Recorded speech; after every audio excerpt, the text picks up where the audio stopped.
Oh. All right. Hey, everybody. Welcome, welcome, welcome to Truth Be Told. Make sure you start a launch party, like, share. We have an exciting episode tonight. We have a special guest.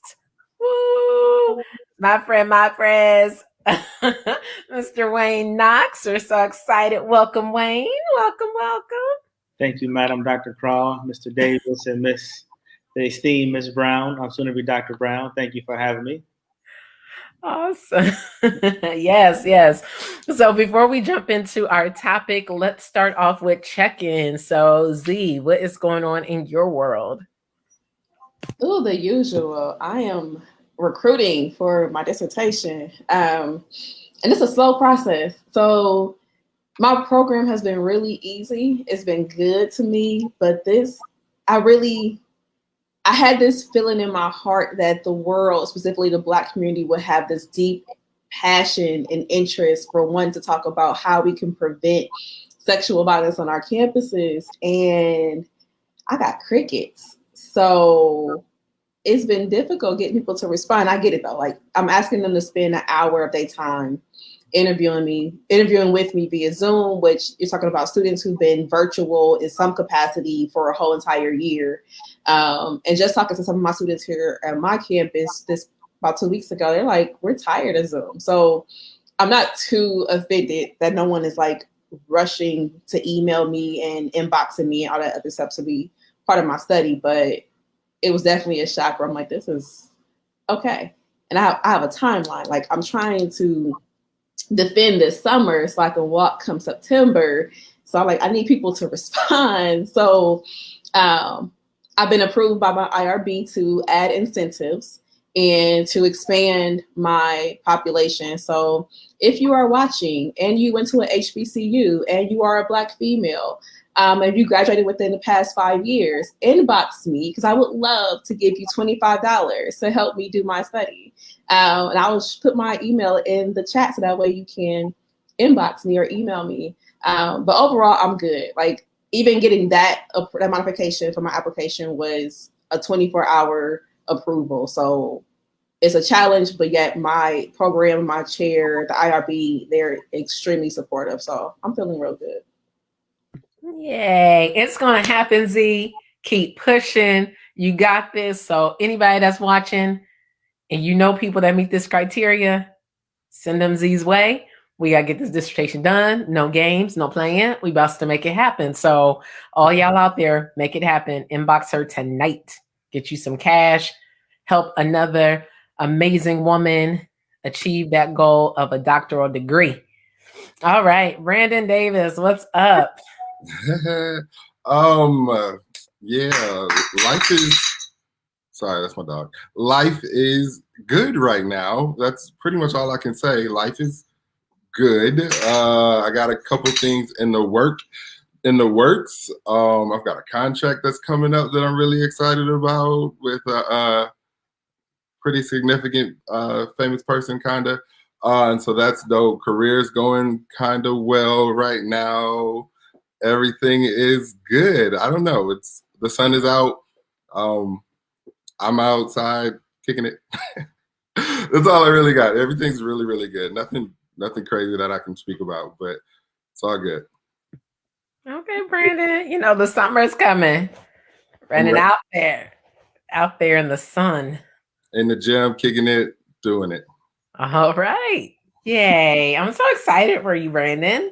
And when you release in our big time, you will remember us as your friends here in the streets. All right. Wayne Knox, President Wayne Knox, what's going on with you? Thank you, ma'am. So I would say that I am always grateful to be on this side of the dirt. It's a lot that's happening. It has happened and happening in the world. So I'm grateful to be on this side of the dirt. I'm also just grateful to be a part of the education ecosystem. So I have the great privilege to serve at a historically Black college here in Austin, Texas, and it's been a great experience, challenging experience for sure, but great nonetheless. To be able to reimagine higher education in this space, especially for those who are sometimes marginalized and/or first generation and/or just scared about what's going on. And so it's been really cool to see how we can move through this space while at the same time extending what I like to say, grace and compassion as we move through this. Because a lot of our students are trying to figure this thing out, this virtual learning space. And then also our educators are doing the same exact thing, trying to figure out how to deliver education in a virtual space.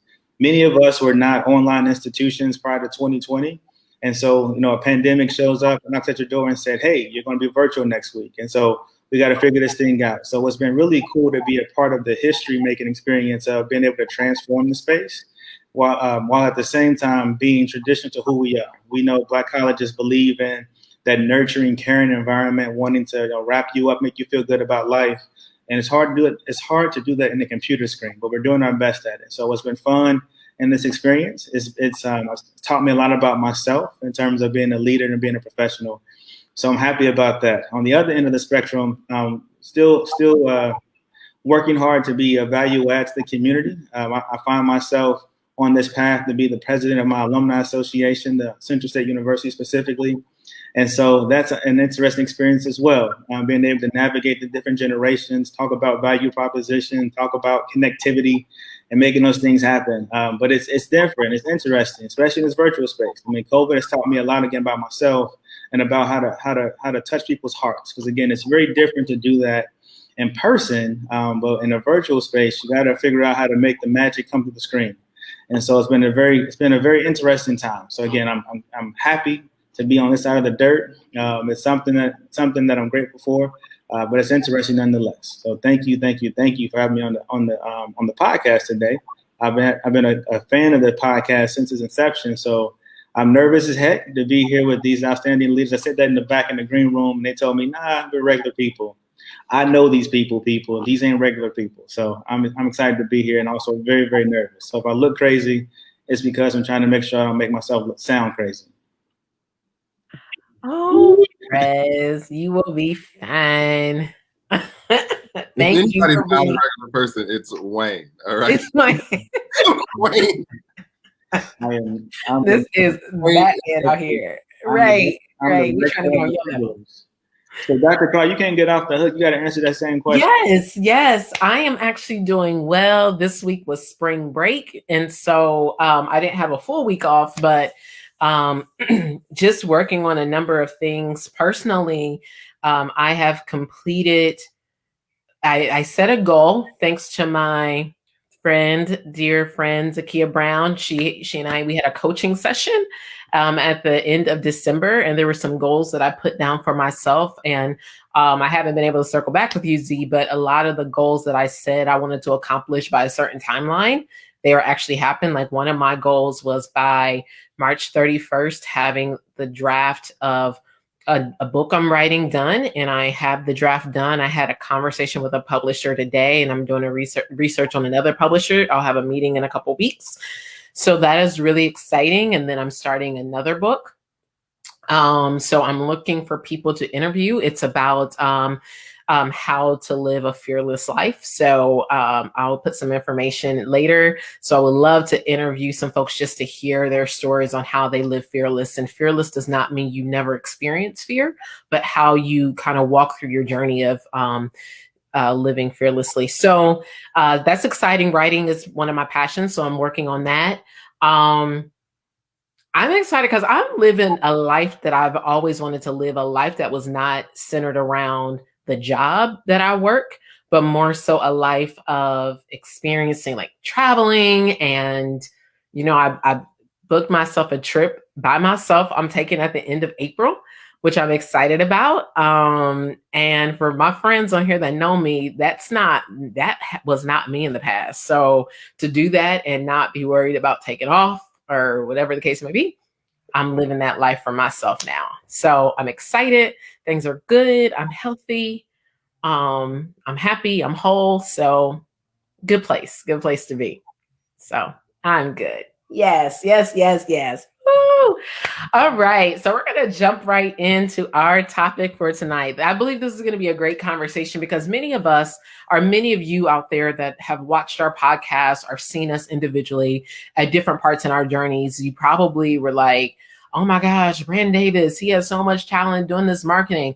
Zakiya, she's out here doing podcasts and changing lives, coaching people, and all this. Wayne Knox out here running for president and changing schools. And Stephanie Crawl, she's writing and doing all this stuff. But who are these people? How did they reach this space of success, or what some define as success? And so we're going to really kind of unpack tonight kind of our journeys in life and the things that we've had to overcome to make it to where we are and still as we travel forward. So my first question for everyone is, what is your definition of success? So I don't know, anyone can start off.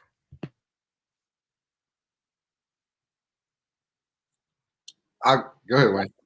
So I'll jump out there. Sorry, Brandon, step on you, but I would say success for me is feeling whole, feeling happy about what I'm doing. There's a book that I read years ago, Let Your Life Speak. It was a book that I read in graduate school, but then I was reminded of it. Actually, Z and I were going over a presentation I was going to give, and she reminded me of that book, Let Your Life Speak. And in that, it talked about having a vocation, being able to do something that you would do if you did not get paid, essentially. And so, education for me is that. And so, I just feel like success is being able to do something, to live in your purpose, and to feel whole while doing it. No matter how crazy it is, you get up the next day and you feel like, I got to get back to it again and try it again, because this worked, that didn't work. So for me, success is all about being able to live in my purpose and being excited about what I'm doing, regardless of how tough a day may be or how tough a season may be. But being able to be in my purpose routinely is something I would say, for me, is how I would define success.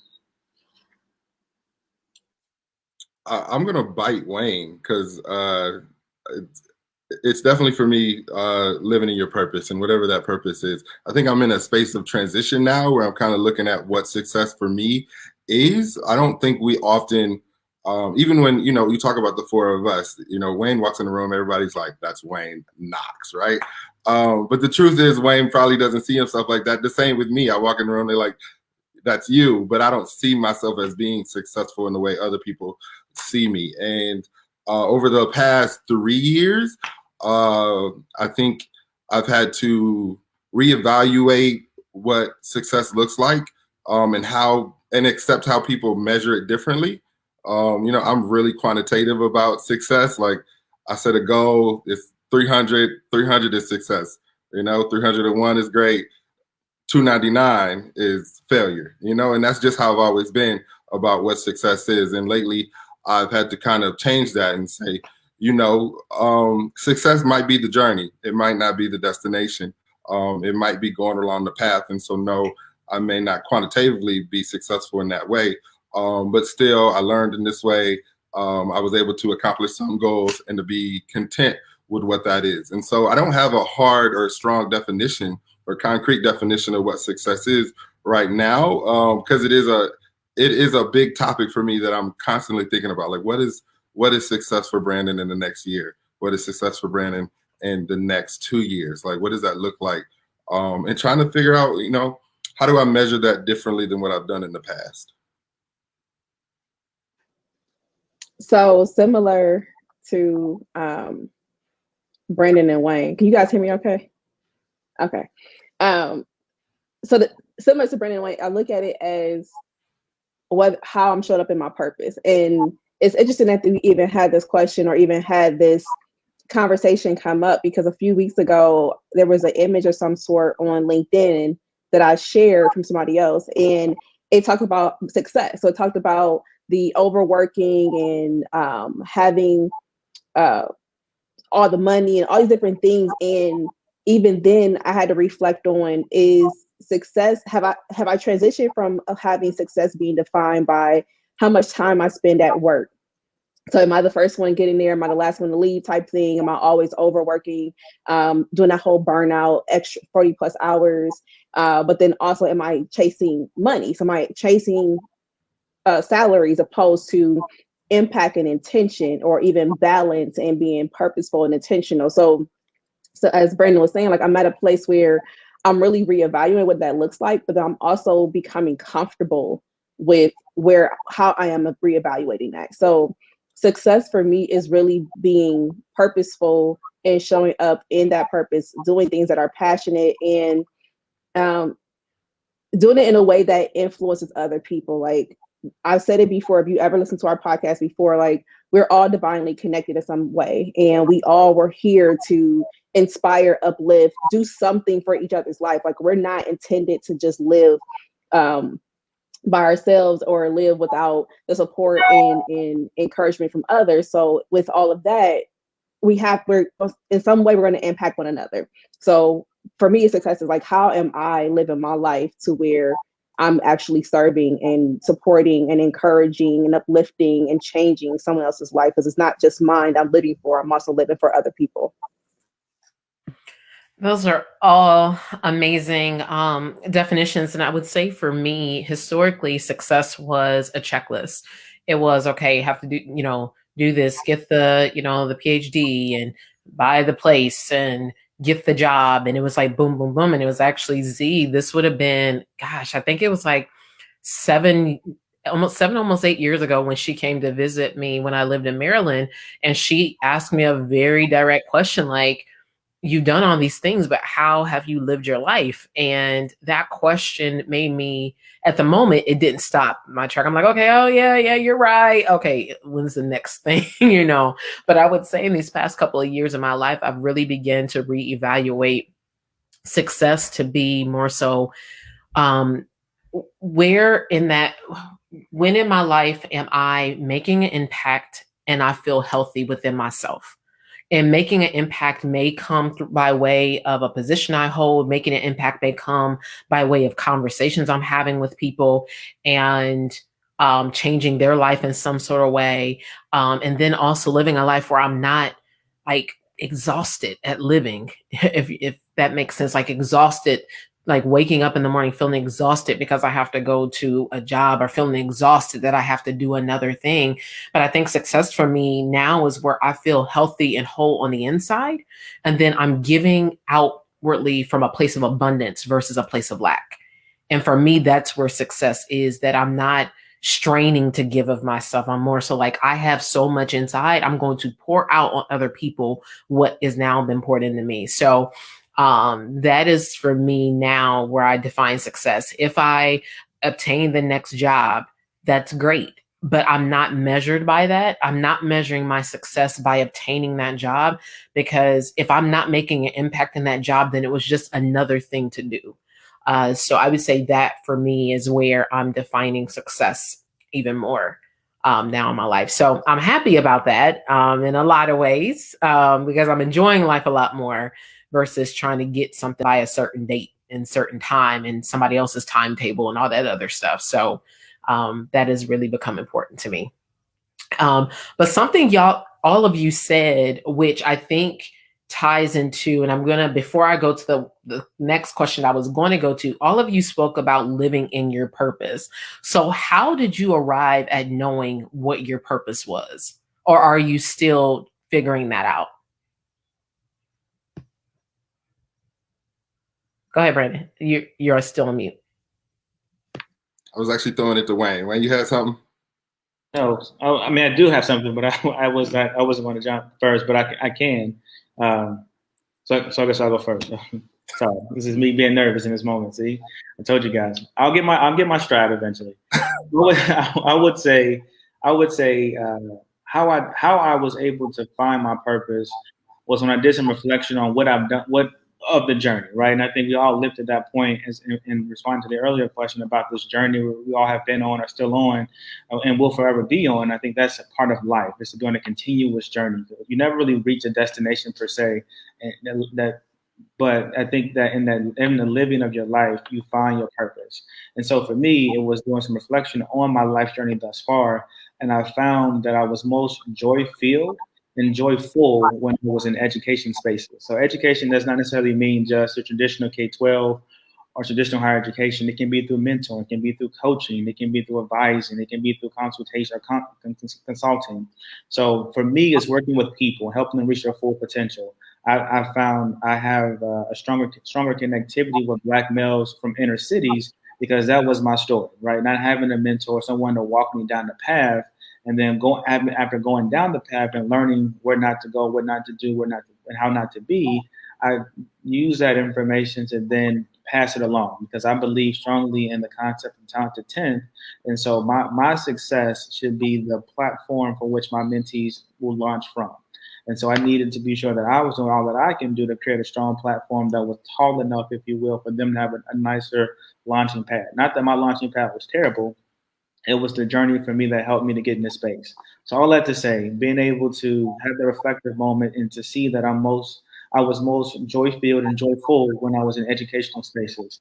And that's how I believe I found my purpose. And I keep finding myself when it comes to professional opportunities being routed back to education.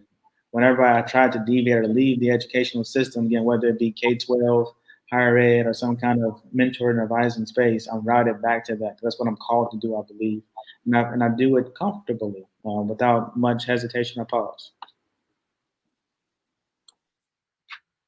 I think for me, I think I just stumbled across my purpose. I don't think I actually like knew what it was or took the time to think about that. It kind of just fell into what it was, and it branched into something else, branched into something else, branched into something else.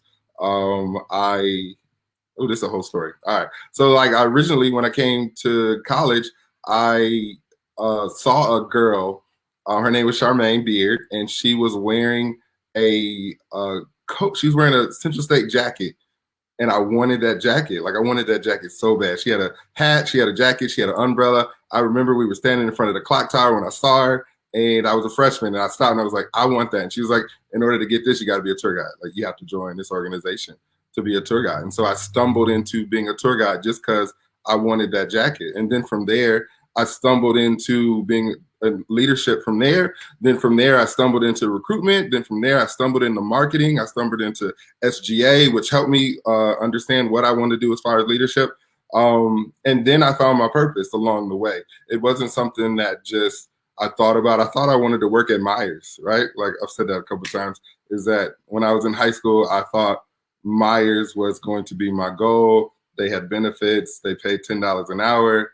And I was going to make it. And nothing's wrong with working at Myers, but that was my goal.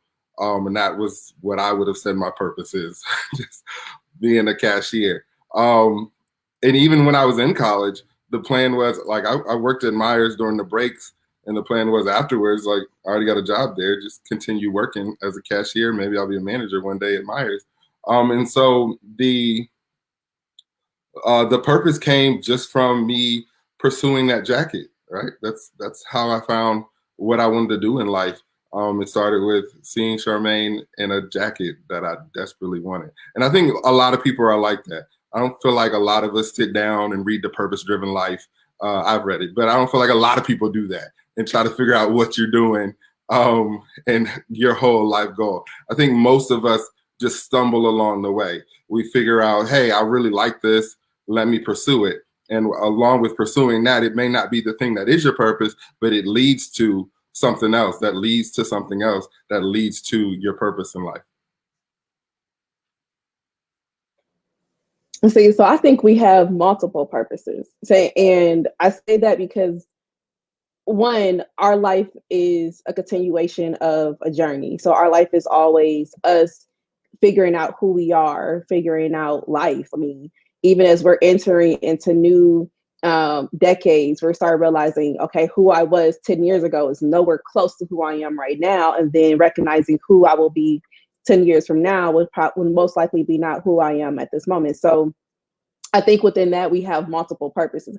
The question is, how does that purpose show up, or how do they show up in different ways to achieve our life's overall goal or purpose? But for me, similar to Wayne, like where I grew up, I'm not supposed to be here. Like it was nobody in my neighborhood who is doing what I'm doing right now. And very few of us from my high school even went to college. Majority of them went to the service. Some went to trades, vocational schools, but I have not. And I've tried to reach out like, hey, where is everybody at? But not many of them are doing what I'm doing. Not many of them. There was nobody I can tell you, anybody who even is working on a doctorate or went to get a master's degree or anything of that nature. So for me, I found my purpose similar to Brandon. It's like I kind of stumbled into it. Like if you would have asked me in high school what I want to do, on one hand, I wanted to be a cosmetologist because I didn't see anybody who was a lawyer, but the other hand, I wanted to be a lawyer. So I wanted to be the female Thurgood Marshall, but I didn't see anyone who looked like me doing that work. But I've seen a ton of cosmetologists who were making a whole lot of money. So for me, it was like, I can do this. So I don't see anybody who looks like me doing anything different. And with me having parents who said, no, you're going to college, and then me being blessed to have teachers who didn't look like me saying, no, you need to go to college. You can do well going to college. That helped me really realize it was more to just cosmetology. Because literally, had you asked me, I'm going to go get this license to do hair. But then it was them encouraging me to become an RA, to realize I really love student affairs. I love working with people. I love mentoring young people. I love encouraging young women. I love supporting our people. For me to recognize that my purpose is in serving, it's in supporting, it's in encouraging. My purpose is to be a voice and to uplift other individuals. But like Brandon said, like it wouldn't have happened had I not met or I went to school, had people who were encouraging me, had people who were showing me that I can be something different. I can be that path for others who could come behind me. So it's that stumbling. Like I didn't plan to be an RA. I mean, in college, I didn't talk to people. I didn't hang out with anybody. I wasn't going out. I wasn't the active person on campus. But I had to pay for school because I didn't have a scholarship. So if you're an RA, you got the free room and board, and we got a nice check. I don't know what they're doing now, but it was a nice little, a nice little check. But I had to figure out how to make that happen. So I ended up stumbling into being an RA, which helped me become an RD. And then from there, I just kept going. Like I started seeing people like me and started recognizing I enjoy this. And all the plans I had to go to law school all fell through. So even again, like I had my own plan, but my purpose started drawing me towards where I should be going, where I am right now. So, yeah. For me, I would say that similar to everybody, my purpose is evolving. I didn't plan to be in higher education. I was planning to go into the health field. Anyone who knows me, my 2 undergraduate degrees and my master's degree are all in health. Like I was on the track, like literally had an acceptance letter to a PhD in health education, had a full ride to get my doctoral degree. And if anybody has done a doctoral degree, having a full ride of it paid for is a good thing, and had a fellowship, like a job. And I walked away from it all to pursue higher education. When I think about that now, that's funny. But I laugh because I remember the day I was actually working on orientation, and I was talking to a young woman, and I was saying, because I was working at my alma mater, University of Toledo. I'm like, you can get involved with any student organization. We have over 200 student organizations. If you can't find one, you can create your own. And literally in that moment, once again, had a full ride prepared, offered to me for a PhD in health education. And that moment of talking to that young lady, I decided to switch my career. There was something within me that said, this is what you want to do the rest of your life. You want to help young people figure out college. And so I switched gears, didn't have a plan. But now that would have been 12 years ago, almost 13 years ago when that happened. And I've been in higher education since that time. But even now, similar to what Z said about your multiple purposes, even now being in higher education, in interaction with a woman that I work with, she said something to me one day. She said, Dr. Krall, I think that you should at lunchtime do a Bible study with a couple of us. I'm like, a Bible study? I just laughed at her. I thought she was joking. But literally like 2 or 3 months later, that was something that God had placed in my heart to start having like Bible studies. So I started doing that last year. It's been over a year now. And I'm learning that there is a purpose connected in that particular vein of serving God. I'm not saying full-time ministry at this present moment in time. I don't know where the purpose will take me, but as my friends have said, like, you started off in one vein and then your purpose is further evolving. And I find myself impacting lives, like literally being able to share my faith with people, helping people, even within the field of higher education, that are talking to me about their life and where they are, spiritually, and God allowing me to speak into their life. Like, I feel like that's a part of my purpose, but yet I'm working in higher education. So it's just like this evolving and revelation of things as I go along, which is very fun. It's scary because I thought that my path was going to be, I'm going to do this, then I'm going to do this, and then, I'm going to do next, and work up the higher education ladder. But now I don't know what it is, and it's exciting. I'm not afraid of that. For my friends who know me, a plan was my comfort. Next that's my partner, but I'm okay. I feel really good of my purpose being unveiled to me as I live life. So it was definitely, I kind of stumbled into this thing of higher education, which has opened more doors to me discovering who I am and who I'm supposed to be. So very exciting stuff. If I can add one really quick thing that I would love for folks to take away from this part of the conversation is I heard this quote or statement years ago, and this kind of stuck with me. And it goes, if you want to make God laugh, tell him your plan. And so that quote, while it's simple, it's a little quip. I mean, whatever your faith tradition may be, whoever you pray to, or however you seek your divine direction, tell that person your plan, and you will make that person laugh. Because it's really about this divineness, as Z mentioned, all the other folks on the group mentioned, Doc and Brandon. These divine moments, these divine interventions that happen that put you back on your path. While you might want to stray in this direction, and then something happens, it's a jacket, it's a person, it's a student you encounter, or whatever the encounter may be, or the moment may be, those kinds of things kind of lead you back to your purpose. Whenever you feel like this is weird, this is crazy, walk into that, because that thing, that event, that moment is really putting you back on your path, or help you to understand or unpack your path. Because what's for you is for you. No one can prescribe it. No one can manifest it except for the one that is your creator, however you define that person. So I just wanted to lift that in this moment, because that's really what it's all about. When you really unpack it and reflect on it, it's about stepping into those divine moments and letting it manifest itself. I'm not saying don't do any work. Definitely gotta do the work, but certainly let life flow. It will all come together. I promise you. Come on, Bishop Wayne Knox, come in the room. The spiritual one has now arisen. It is Good Friday. Wayne Knox. Good Friday. Come on. This side of the dirt. Grace.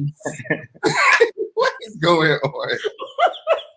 I wanted to lift that point, because that's something that I think is really, really important, because we oftentimes try to fight against that thing that we feel uncomfortable with. But I think it's oftentimes, again, for me, it's God intervening and say, let me get this crazy boy back on the right path, because he gonna lose his mind. If I let him do his own thing, he gonna wind up somewhere he don't need to be. And so I just think that's important. I oftentimes share with people that I mentor, I said, let it flow. Don't worry about trying to control everything, because you can write this beautiful plan. Because like Doc, I love a good plan. I mean, people who know me, let's work the plan. Let's work the plan. We work the plan.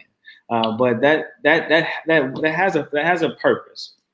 But I think when it comes to life, letting it flow is the most important thing you can possibly do. Because if you try to control it, you're gonna drive yourself crazy, and you will miss out on your life, because you try to control your life the entire time. So, sorry, I wanted to lift that part. I'm glad you said that, Wayne, because that was what came to my mind, was when you try to control so much of your life, you miss out on what you can learn from that experience. So even though you have this plan, and however the universe is navigating you away from it, the question you should be asking is, okay, what's over there that I should be paying attention to, that I've been focused over here too much on? And that's where like the evolution of our purpose, like I'm in a place where I'm really questioning where I should be going next. And as much as I have this one goal, I really want this one goal. something else keeps coming up, and I'm asking myself, okay, what's over here? And I have to remind myself to do that because I want to be open to see what it is that I'm supposed to either learn, gain. And usually when that happens, it's preparing you for another next. So anytime I've been redirected, and I think like one thing that my friends usually joke with me about is I'm not a master of anything when it comes to this profession. I have experience a little bit of everywhere, but what I'm learning is that dabbling in a little bit of everything has really opened so many different doors for me that had I stayed in one place, I'm not sure I would have ever been fulfilled or even been in the right place to be able to influence anyone else or inspire or impact anyone else in any other way had I only stayed where my plans were. Because this is the plan. My plan was in this lane, but the different things I've experienced, I've been, people I've met, the places I've been or seen, or just the conversation I've been able to sit and be privy to, it's something else is being prepared. But yet, if I stayed focused on what my plans were, I would have missed out on all this in this side. Yes. That's good. It made me, as you all were talking, it made me think of the idea of discerning between distraction and destiny, and how sometimes we can be so distracted by the thing that appears to be like the certain direction we're supposed to go. Or what I mean by supposed to, like, oh, I'm really good at this over here, so let me just stay focused over here. But that actually could be a distraction of where you are destined. And I don't mean destiny as in a set location and point, but like a certain, a journey and path that you're supposed to be on, like similar to what Z said, that she's over here maybe looking at some things like, oh, okay, I know how to do all this stuff, but you keep being drawn to another path. And so sometimes what's comfortable to us can be actually a distraction and a derailment from what we're actually destined and called to do. And so we have to be very mindful on allowing ourselves, and it doesn't mean anything is wrong with being comfortable, but just be mindful that you don't get so distracted by the comfort that you miss out on the direction that's really going to move you into this fulfilled life of everything that you want, everything you're trying to become, all the different pieces. And so it's very easy to do that. And so it's kind of allowing yourself to live a little freer. And that doesn't mean like go out and like quit your job and do everything. And for some people, it may be that your job could be what's holding you back from being everything you're supposed to be. But I think it's also, as Wayne said, tap into who, what I tap into God to say, God, which direction am I going? Is this the right direction? And I'll be honest, sometimes there is no answer in that moment.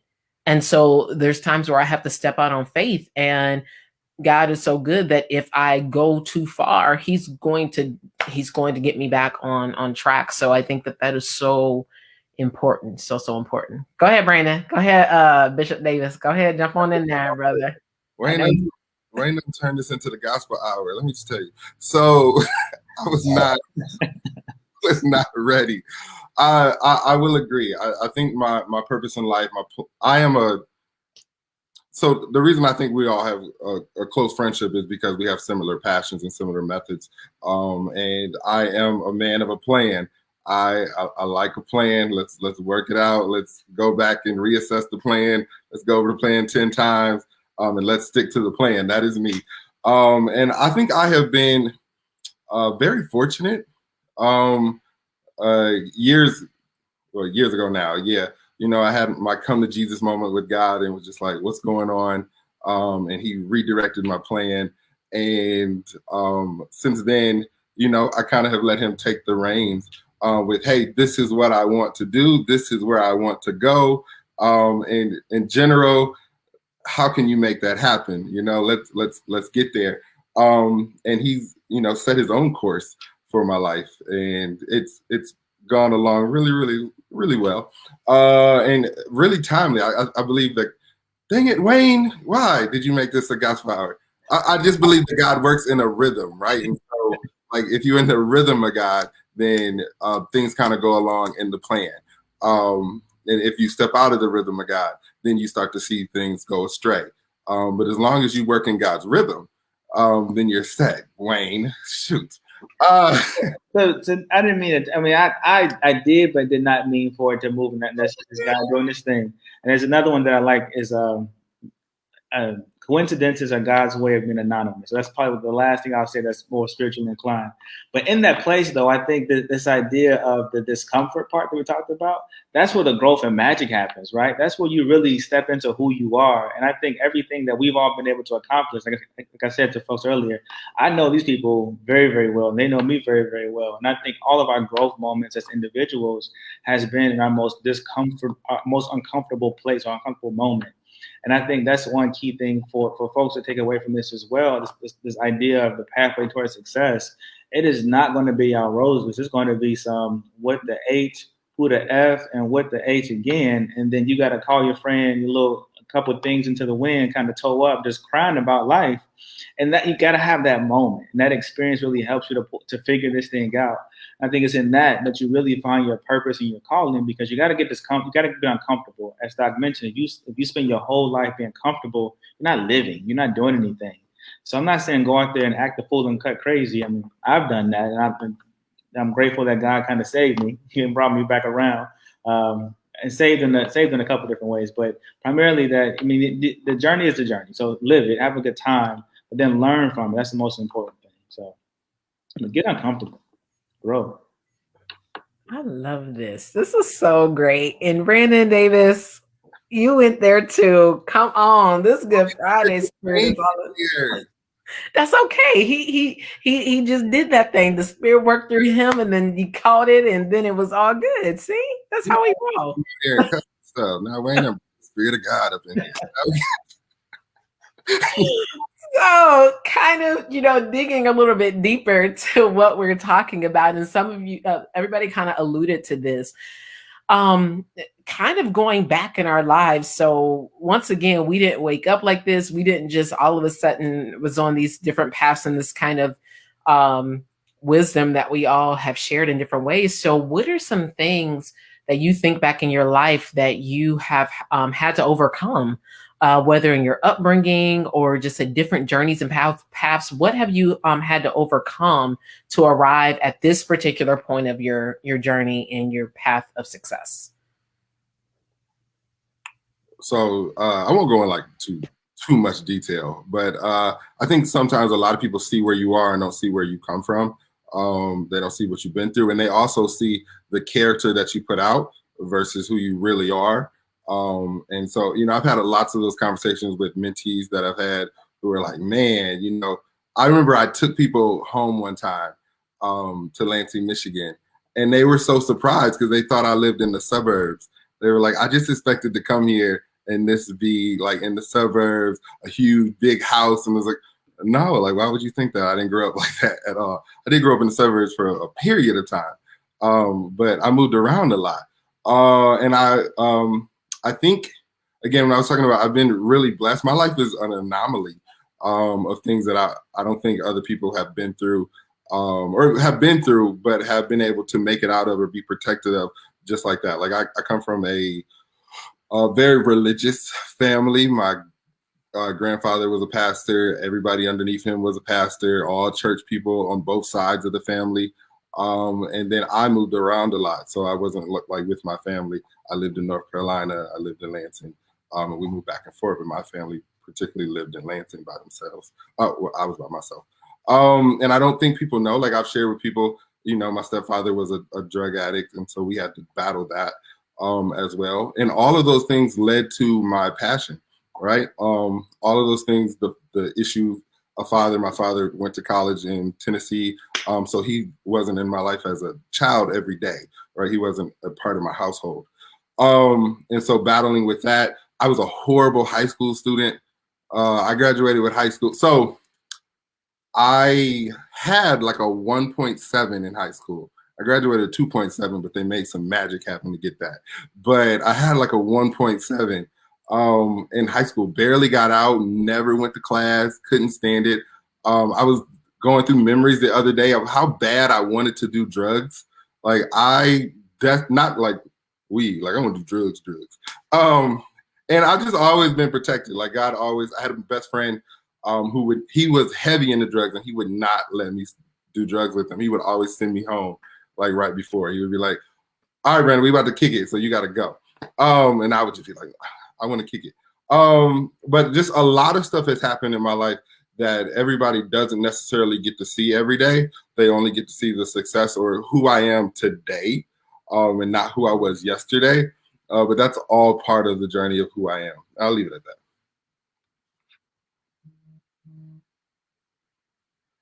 that. I can jump in.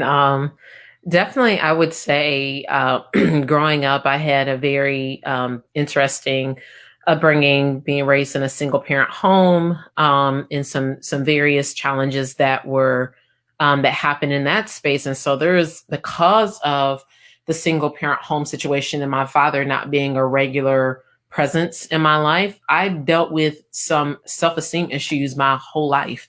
I had thought, well, maybe if I was good, maybe something I could have done differently. And it was very interesting, like kind of going through different stages in my life, in my upbringing, of thinking like, well, if I'm good, then things will be okay.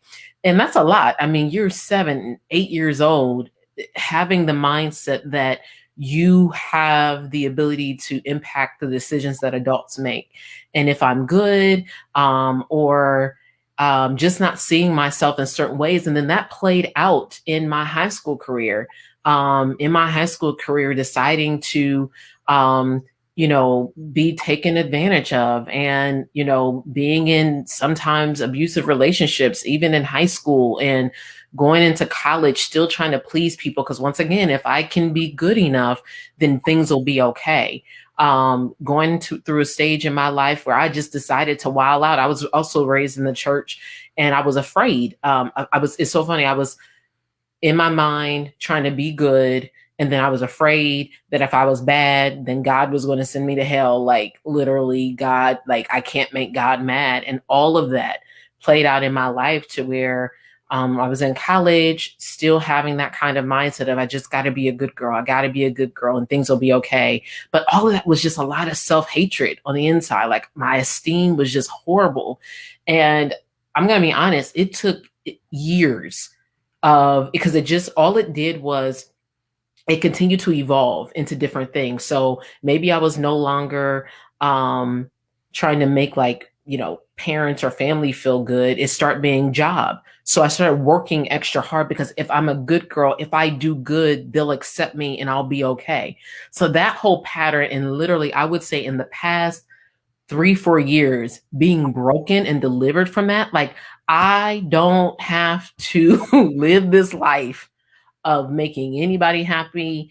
I don't have to allow myself to be a victim of abuse. I don't have to allow myself to be defined by other people, and truly knowing that God loves me for who I am. I mean, living like that for so many years and hiding it, because nobody knew that, because I didn't show up like I was somebody broken on the inside or somebody that was having low self-esteem. I showed up because I got to show up good. I got to show up okay, because if I don't, then that people will then look at me like I'm not able or not competent, or all those different things. So the woman you see before you now,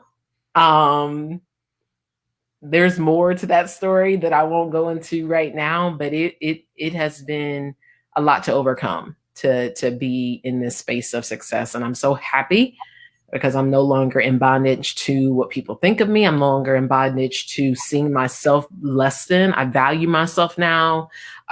So yeah, those are some things that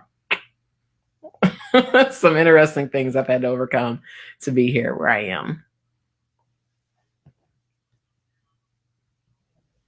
I guess I'm gonna go next.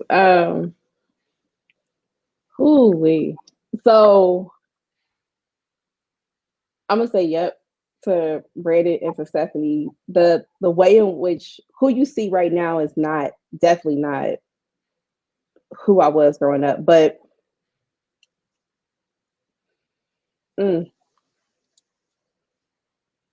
interesting upbringing.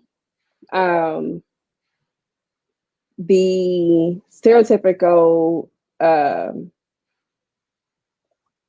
drug home. So parents on drugs, neighborhood drug infested, a lot of abuse, a lot of violence is what I saw growing up. So what I had to overcome was fear of not being a product of my environment.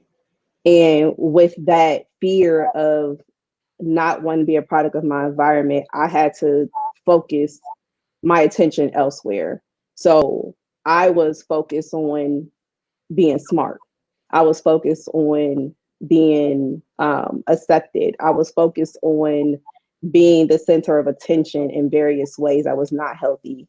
So I had to overcome, the best way I could say, I had to overcome myself. I had to overcome my ego, the way I conditioned myself to cope with the environment I was growing up in. And I say that because it impacted the relationships I was having outside of work, but I would not allow people to get to know me at work. So there was no way for anybody to know that I knew what I knew. There was no one who would know that I knew more than what I knew. But yeah, there were also moments where I had to be the smartest one in the room, and I had to let you know I was the smartest one in the room. So it was in times where I'm creating bridges. I mean, burning bridges other than creating bridges. But it was a result of how I had to cope with the things I grew up of seeing. And yeah, I'm gonna leave it there because I just say thank you for the question. Thank you for sharing. That was very touching. I know these people and I know parts of these stories, but to hear it in this format is touching in a different way. So I wanted to tell them thank you before I say anything for sharing that. That's powerful and big. What I would add is very similar in terms of along the thread of the person you see today is not the person I was growing up. It's different for me in a different way. So inner city, Cincinnati, Ohio, all that means. If anyone knows anything about Cincinnati and people from the inner part of Cincinnati, we are a unique set of people. And so coming from a single parent household, younger mother who had two children, great upbringing, but definitely was rough and tumbly as a young high schooler who went to college, who was smart, but also knew a way of life in terms of being able to deal with people who try to challenge you. And so me wanting to rewrite that narrative a bit, so have the intellect be the forefront versus any kind of cussing and fussing and fighting. Because that was the normal reaction to, okay, I'm smart, but if you say something crazy to me, then I might have to respond with a crazier response. And so that was my retooling. So many people who came in with me as a freshman at Central, they knew me very, very differently. So I was the party kid. I was still smart, but party kid, but also if you say the wrong thing to me and my team, we about to fight right there. But then I got involved in SGA, and I saw a different way that I can present myself as a leader, not around fighting, but with physically, but using words to spar with people and be able to prove intellect. And so that became a strong part of my narrative, how I presented myself as this very intelligent person. And so that kind of worked against me in some cases because people then perceive that I'm uppity, I'm bougie, I think I'm better than other people. And so I have this other narrative that I have to kind of work through. But then people who know me say, well, Wayne is still kind of crazy. Leave him alone. Don't say too much to him. So now as I grow as an adult and a professional, it's about having that balance, being really authentically who I am as Wayne Knox from Cincinnati, but also having the additional lens of being Wayne Knox, a professional. And I think that's a part of who we are as people, is that there's multiple layers to who we are and how we show up. And it's important that we appreciate all those layers and all those parts and pieces, because to our earlier point, it's about the journey. And on your journey, you're going to learn a lot about what to use and what tools to bring to the table and when to bring that tool to the table. So I'm coming more into myself around knowing the multiple layers that exist within Wayne Knox, the person, and then presenting those accordingly, and then allowing a person to understand all those parts and pieces. So that to say, who I am today is not who I was 10 years ago, 15 years ago, 20 years ago, because there's been a lot of life that I've been able to learn. And I've always been a quote unquote old soul. So that added to the dimensions of how I would show up with people and with my friends. And so that too, I'm becoming to appreciate that more and more as I get older, that there's a need to have that calm part of you as well to help you kind of move through situations, because you can't fight everybody. You got to calm down and be able to listen to people and then figure out how best to engage in the conversation and move it forward. So I'm enjoying my growth and my maturity over time, and looking forward to what else I'm going to learn in the next cycles. So I want to add this afterward, and it's kind of just a shout out to those our HBCUs, because for me that was the catalyst of change for me. When I talk about me being an anomaly, it's because I didn't just have one upbringing or one type of upbringing. Like, you know, I could be in the hood partying one day and the next day be at the Fox Theater in Detroit watching the Rockettes dance, or I could be at an opera one day and the next day be doing karate somewhere. And I lived in a rural area, I lived in a suburban area, I lived in a more urban area. And so for me, I think all of those things benefited me along my journey. And I talk to my cousin a lot because her son is my godson. We talk about his upbringing and her kids' upbringing, and we're like, listen, the way I grew up, the way my mother, you know, kind of raised me is I had to play sports even though I didn't know what the heck I was doing. And then I also took piano lessons as well. I also took karate as well. I was in the Boy Scouts for 2 days. I was in the Boy Scouts for 2 weeks until they asked for their money, and then my mom was like, well, you out. And then I was just in so many different things. And so I was really well-rounded. But going to HBCU really changed everything for me. Like when I say I was in high school and had that 1.7, I was a 3.2 at the HBCU that first year. And that was because I was forced to get involved. And so when you talk about being successful, it was because I got exposure to people. People who were invested in my success, people who are invested in me becoming the Brandon Davis that you see now, people who could see who I am today when I could only see who I was yesterday. And so major shout out to our HBCUs for doing that, because I strongly believe that I wouldn't be the person I was if I didn't go to an HBCU and if I didn't have those people around me who became my uncles, who became second mothers, who became aunties, who wanted me to be successful and set a higher standard, right? And so for me, I would say like there wasn't necessarily a standard of success. There was, you know, Brandon doesn't do well in school, so this is just what it is. You fail a class, you fail a class. And when I went to college, there was, no, we expect you to get an A. You know, I expect you to come out here and be successful. A B is not successful for you because I can tell that you know how to do this.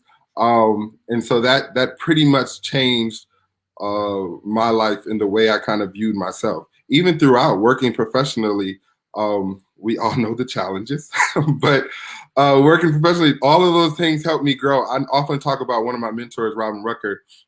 When I first started working at a HBCU, anywhere else I would have been fired. Definitely would have been fired. But I had a belt on that said FUCK across the front of it. Like, because that's the belt I had and I wore it. And I just remember pulling me in the side like, what the heck do you think you're doing? Like anywhere else would have just slapped the mess out of me and said, go home. You are not the one. But I remember those heartfelt conversations, and that drives into my purpose. So I think that I'm going to say you guys too, I don't want to speak for y'all, but my purpose is connected to my upbringing, connected to people who are like me, and having a passion for that. And so like when students are like, hey, you know, Brandon, you do such and such for us. Brandon, you always go out of the way. It's because somebody did that for me. And so I'm used to being at a HBCU where people are invested in me, where people wanted that for me. And so I'm doing the same thing that was shown to me to people who are in my same situation. I totally believe all of us are very passionate people. And if you work in higher education and you want to be successful in it, and when I mean success, I don't just mean like going up the ladder. I don't just mean like money, but I mean like really, really helping students. It is sometimes a thankless job where you have to have a passion for it. You have to have a love for the students. You have to have a love for the job. And I can say that for all of you guys. And I think that's why I respect you guys so much, because of that, because you guys have that passion. And so for anybody who's watching, you may not be in higher education, but you're in something else. And if that is you're passionate about it, you are connected to it emotionally, then that's where you'll find your success. And that success may not be measured in, a promotion every year or, raises every year. Thank God for those though. That it may be measured in another way. It may be measured in fulfillment, like Wayne spoke earlier. Yeah. I think Brendan is spot on. I wanted to lift that point about mentor. I saw one of my mentors comment earlier in the chat earlier. Shout out to Dr. Colette Chris Burnett. She has been dealing with me since 2005 and professionally since 2006. She gave me my first job in higher education, and has been allowing me to tag along to her success since 2006. And so, to Brandon's point, you got to have those mentors that are going to kick your butt, like really, really kick your butt, not make you feel good about life and say, "Oh, you're great, you're wonderful, you're smart." Yeah, they say those things too, but the mentor you really want is a person who really get into you because you're not in your full potential. And I think that's something that I've seen each of these three do with their mentees, is really dig into them when they're not necessarily reaching their full potential. And so that's vital, that you have your personal board of directors. That's a phrase that Dr. Burnett used with me and has used with a couple of us on this call, is to have those people in your corner because they all serve different functions. And so whether that's your spiritual person, that's your financial person, that's your professional person, whatever the buckets may be, but pick those people and tap into them. And that was something that I did not do beforehand, is have a mentor to really walk me through it.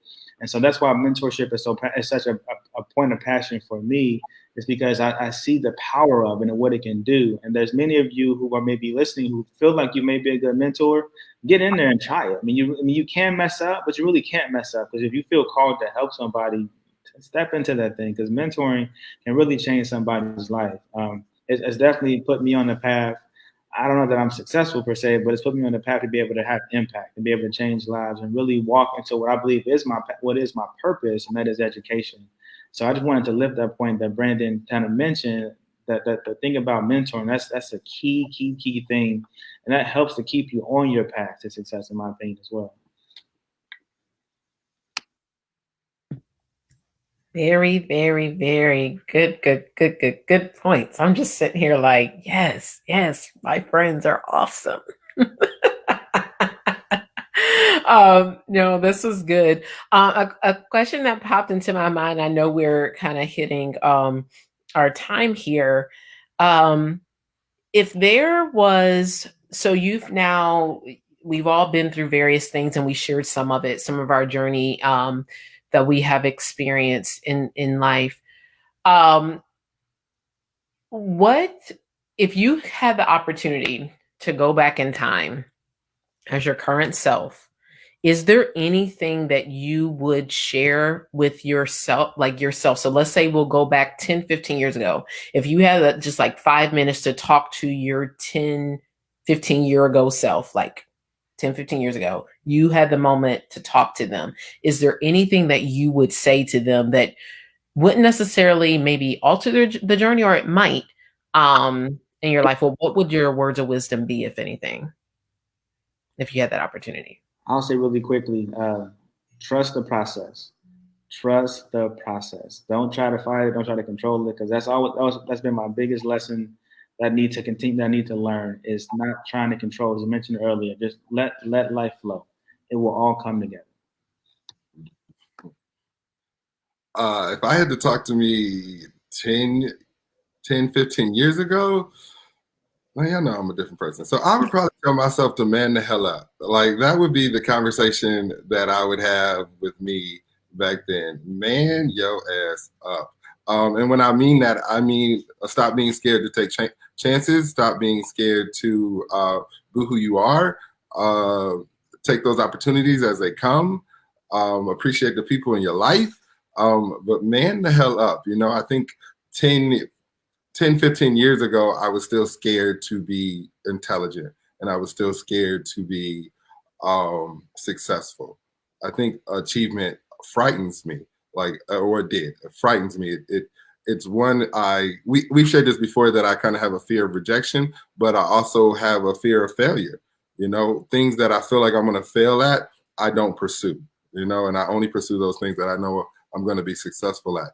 But when we talked about earlier about getting uncomfortable, that is definitely something that I would need to tell my younger self. Like, do not be scared to get uncomfortable. It is okay. You're going to be fine. Listen to the people who are in your ear telling you the right things, and man your ass up. So I would tell myself, one of my favorite quotes is, can you tell me who you were before the world told you who you should be? And when I think about who I am right now compared to who I was 15 years ago, I was becoming who the world told me who I should have been. And I'm now becoming who I want the world to know me as.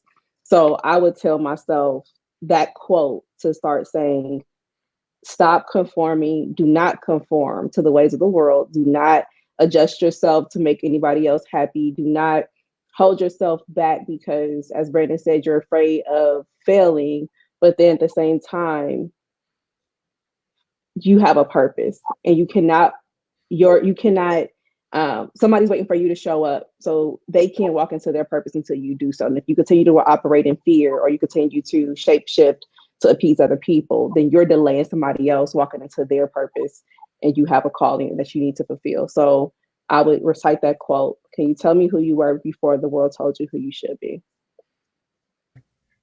Awesome, awesome. And for me, I would tell myself that you are beautiful, you are valuable, and just believe that.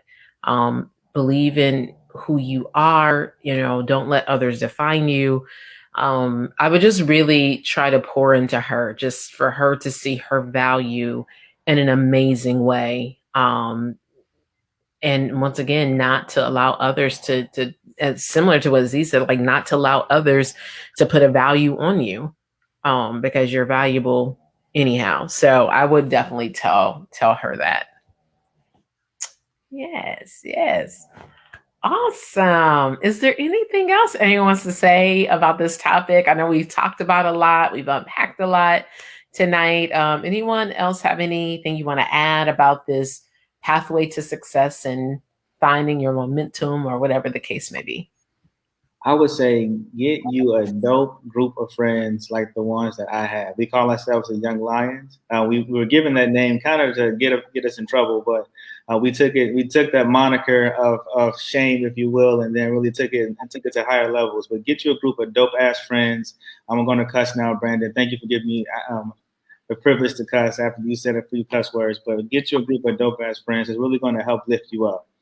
This group has traveled a ton of places for a variety of reasons, and we can sit in a room all day long and just talk and laugh and do nothing else and have the time of our lives. Like we've done that time and time again, and just laugh until our hearts are content, and then we wake up and say, what are we laughing about? We don't even know, but we just had a good time together. So all that to say, get you a group of friends who will support you no matter what. You can be wrong as 4 left shoes. They're gonna be like, yup, we all got on 4 left shoes. Say something. Get you those kind of friends who will be there no matter what. Because this group, I can say, hands down, has been there for me more times than I deserve.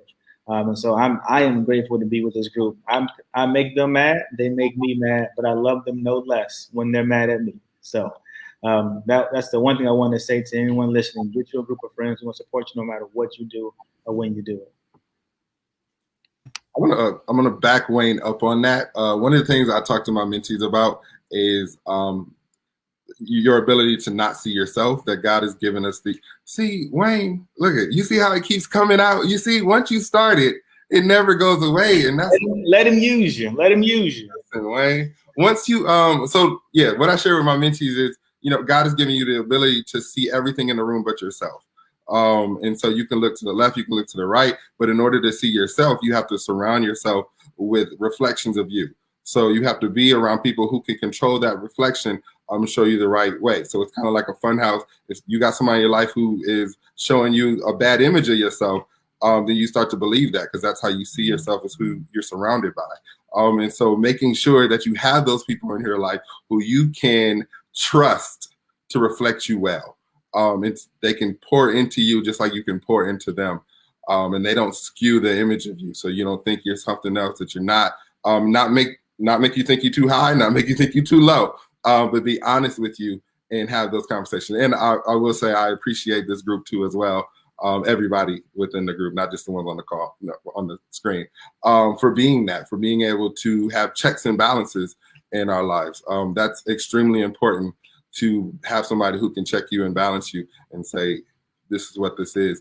And especially a professional group of friends. And so we all have multiple friend groups. I wouldn't, this is not the only friend group each of us has, but it's very important that I have friends that I can go to and have a conversation about, my professional life and things like that, and have that circle, right? I can still go home and kick it with my friends back in the day. I don't really have friends back in the day, but if I did, those people. But I also know this is a circle where I can kind of just leave work and be like, let me tell you what happened today. This budget mod did not go through because she didn't. I can go there and they understand. I don't know, that life that I'm living. And so I think that's very important, to have friends who are where you're at. The mentor piece is extremely important. I don't think I had a mentor growing up. And so I think that's why I'm such an advocate for having a mentor. I would say something different from Wayne, though. I am not a fan of everybody being a mentor. Listen, do not jump in there. I'm very hard on people who say they are a mentor to somebody, because you just have to be the right one for the right person, right? And you can lead people astray very quickly, because when people have a mentor, they tend to look up to that person and follow their direction. And so I'm really like on it with my mentees, like, listen, here is what I can mentor you in. I can get you here. If you want a doctorate degree, I don't have mine yet. So let me connect you with somebody who does, who can give you that wisdom, but don't come to me until I get there. Right. And so I'm very clear. If you want to be a mentor, don't come talk to me, because I'm probably going to grill you about it. But yeah. Did y'all hear that yet, though? Did y'all hear the yet? Okay, we heard the yet. Okay, so Brandon. The accountability is coming, brother. It's coming. You put yourself out there on video. I don't remember. I don't know what yet y'all talking about. A Yeti? It don't matter. This is gonna be on replay. You come on, Brandon. We got the receipts. Receipts. I don't remember. So I want to echo the two of you as well. This is my board of directors. So when you talk about that board of, I don't have a mentor.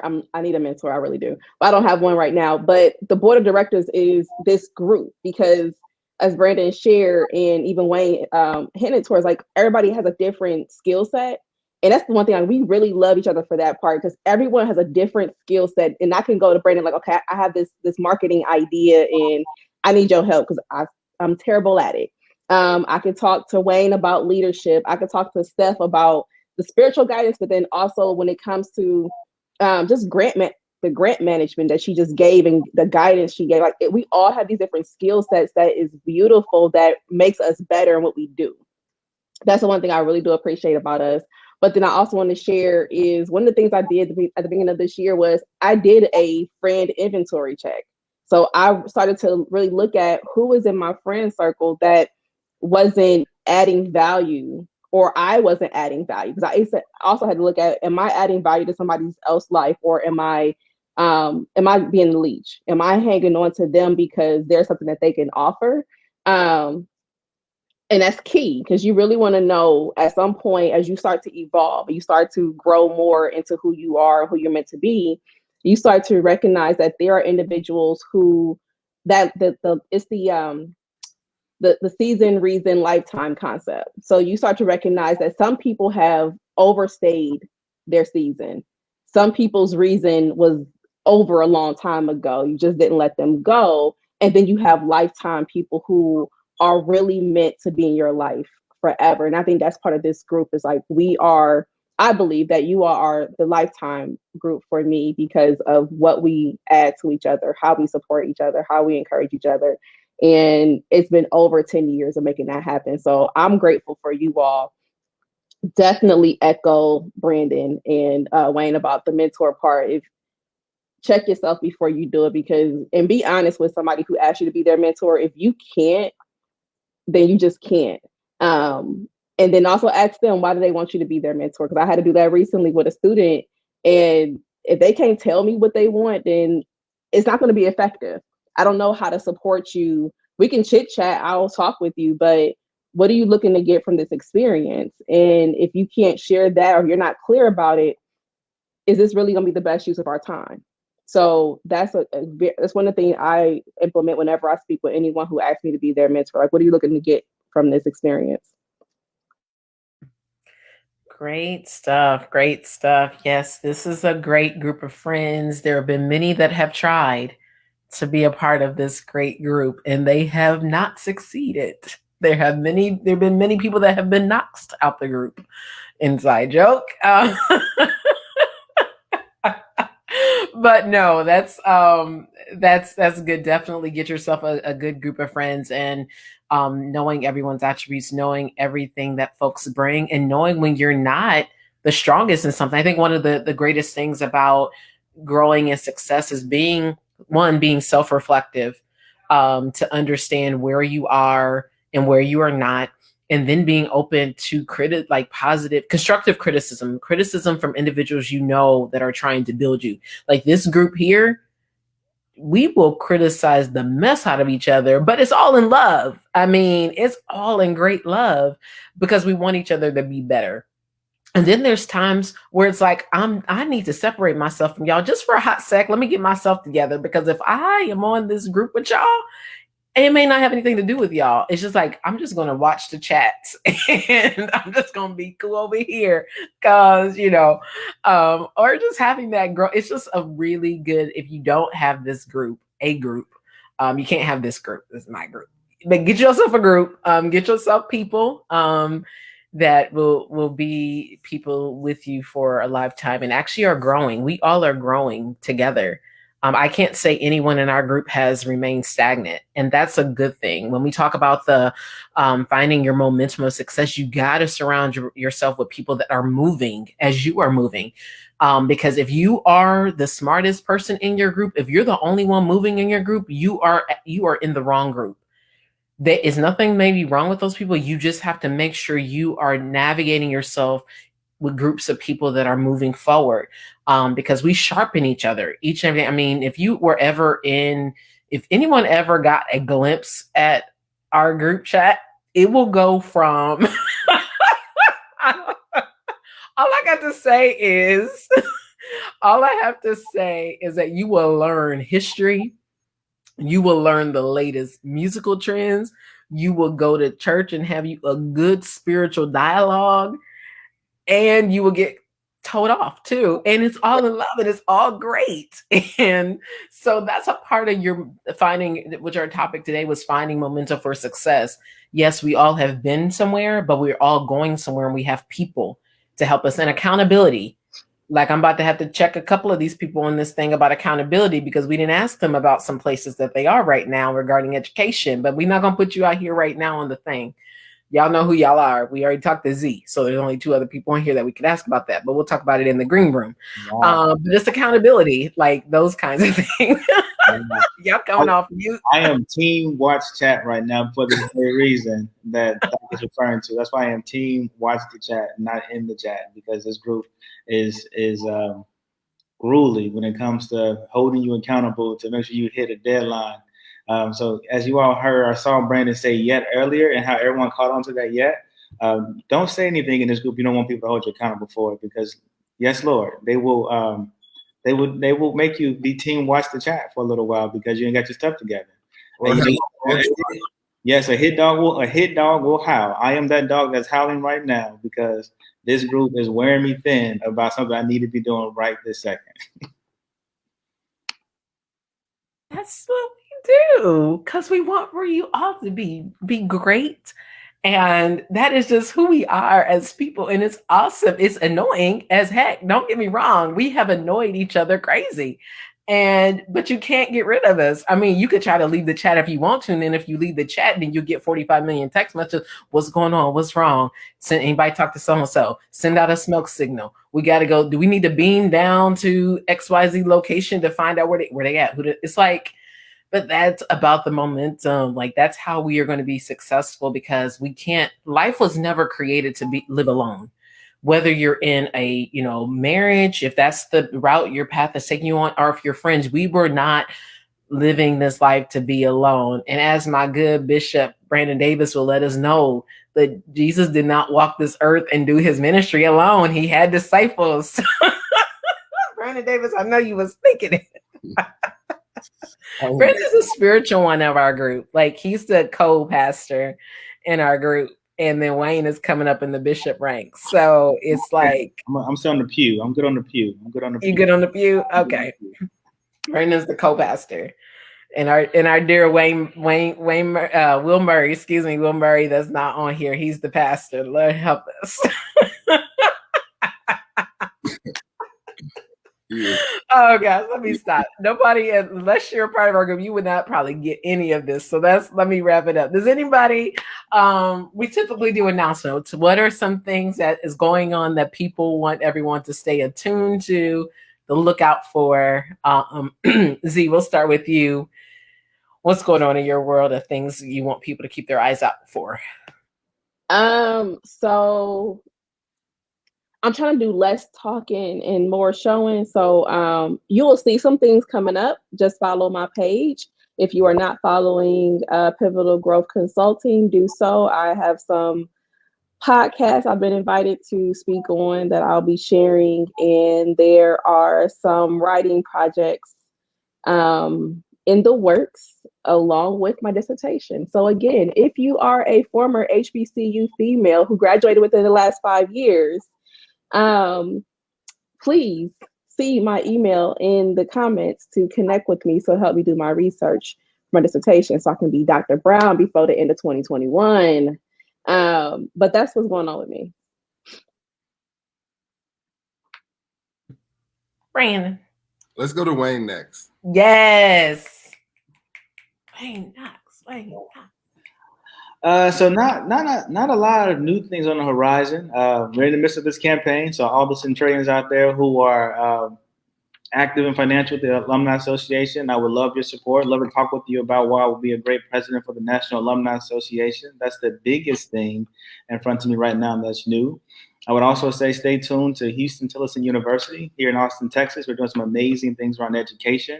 If you know of a Black male that's interested in being an educator, we have the Apple Pre-Ed Scholars program, so full ride to go to school, where we're educating young Black men to be educators, and it's full ride, fully outfitted from Apple, and helping to deliver tech in the classroom as well. So it's a really cool experience. So check us out at htu.edu from a grades perspective, and then also, from a school perspective, and then also those who are interested in alumni stuff, let me know.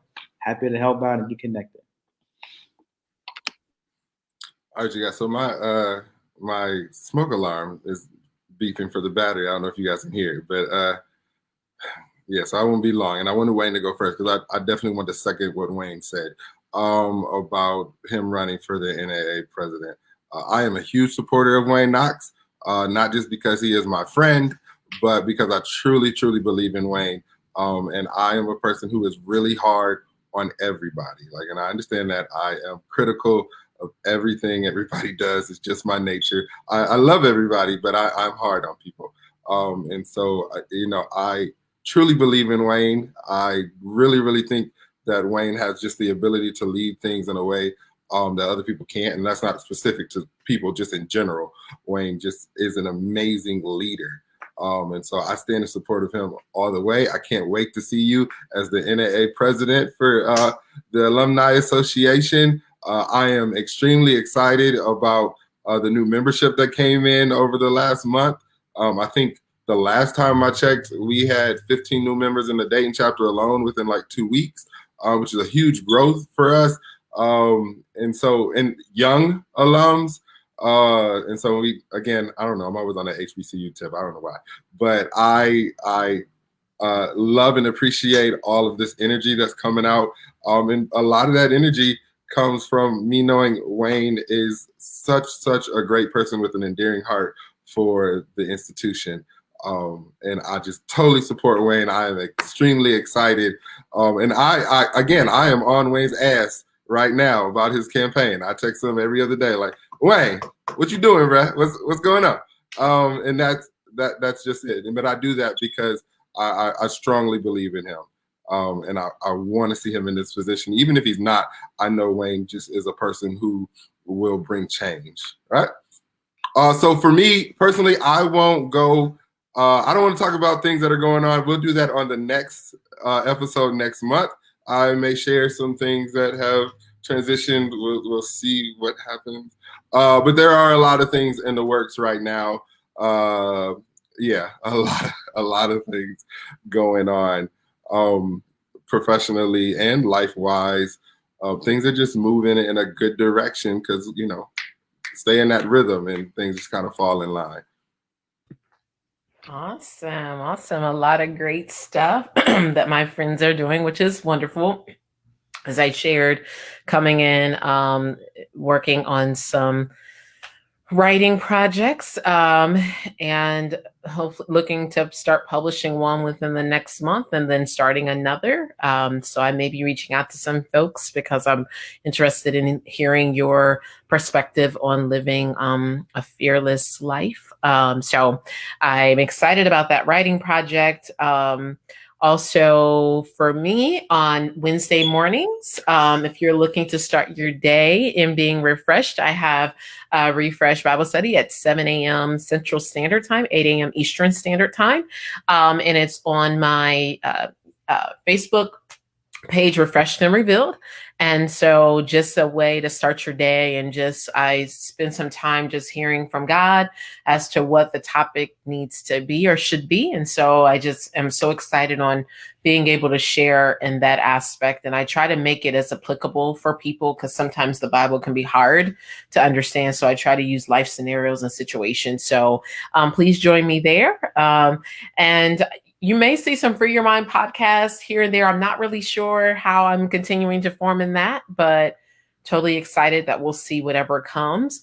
And for Truth Be Told overall, if you were not aware, in May, we will celebrate our 1 year anniversary of Truth Be Told. That is hard to believe. May will be a year since we've been doing this. So we're working on what that will be. And so definitely be on the lookout for a flyer to join us for our 1 year celebration of doing this. Amazing podcast with my friends and I. So that's all we have for tonight. Thank you, Wayne, so much for joining us. You did awesome. Thank you. Appreciate you. Thank you for having me. I cannot believe it's been a year, but I can believe because of how amazing you three are. So I meant it when I said I was nervous. So I'm glad that I can't do that well, but I'm going to try my best. I'm close. It's a circle with a dent in the middle. Work with me, Brandon. I saw the face. I saw the critical face. But you guys know I love you guys to the moon and back. I'm just thankful for being here. And it was a truly touching space to be in with you all. So I'm excited. Awesome. Thank you. So Z, do you want to do your closing, whatever you say for your podcast? Yep. So for my podcast, I usually close it with live your Sankofa experience. Reach back to your past to get what you need to be purposeful within your future. Brandon? I just go, all right, see ya. Every time he does that, it makes me laugh. And so my new closing as I do my podcast are live life, dream big, and free your mind. So thank you for joining us this evening. All right.